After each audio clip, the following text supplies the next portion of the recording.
Hi everybody, welcome to another episode of MOPO, where it's all a matter of personal opinion. I'm at Dave Roach 83, here with At the Scientist, and we're going to do another one of our 25 days of Christmas. And today I just want to talk about, presents.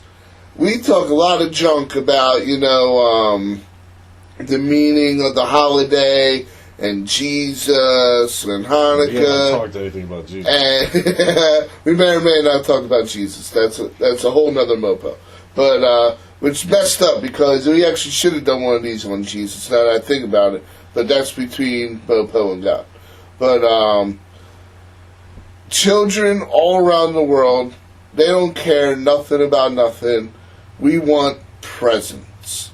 So it got me thinking about, some of the presents I gotten over the years that, that I really enjoyed. I'm going to talk about one, from my childhood that was just a great, great gift. And then one from more recent years, it's funny. When you're a kid, you want, the cool stuff. But when you're an adult, you want the more practical stuff. So I remember it was probably the year Nintendo came out, I think 85, something like that.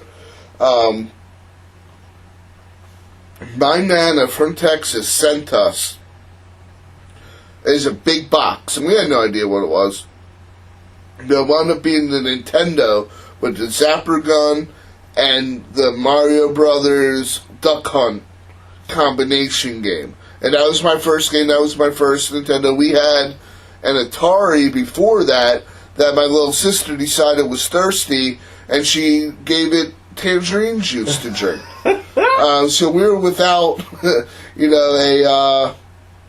a console until we got that. I tell you, it sparked a lifetime of enjoying playing video games and just a love of video games and really all things Nintendo. Nintendo's kind of pissing people off this holiday season with, their classic NES that they're underproducing. But, we get a little bit of credit, not credit, but slack for the holiday season. I would have liked to see more games on that. Well, I think the amount of games on it is fine. It was for only the price. 29? 30 games on it.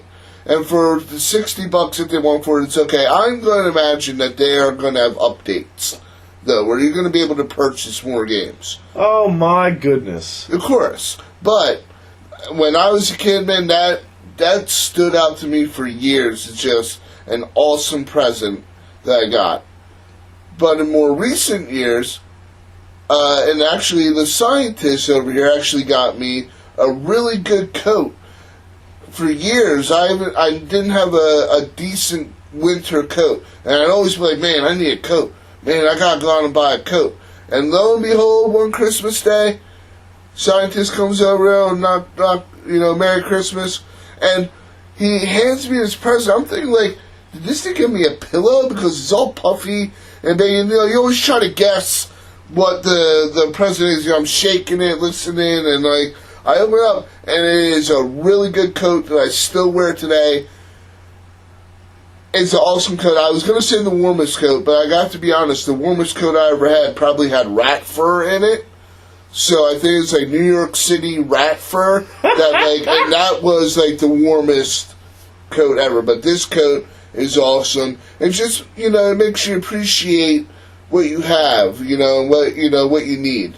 But, this Christmas season, remember, it's not all about what you get, it's the thought that counts. And, the jacket was 100% thought, and it wound up, working out great for me, too. And then the jacket that he's talking about with the rat fur in it, certain stores, but when you would buy that coat, they'd give you a free burger. Because where else would they get the rat fur from? But no, yeah, I figured it's New York City rat fur because, those motherfuckers are cold down the sewer, but they don't, you would think it's cold, but they're warm, so, their fur keeps them warm. So it gotta be high quality fur. But that, that's my personal opinion. It's all MOPO. Have a Merry Christmas. Thanks for listening.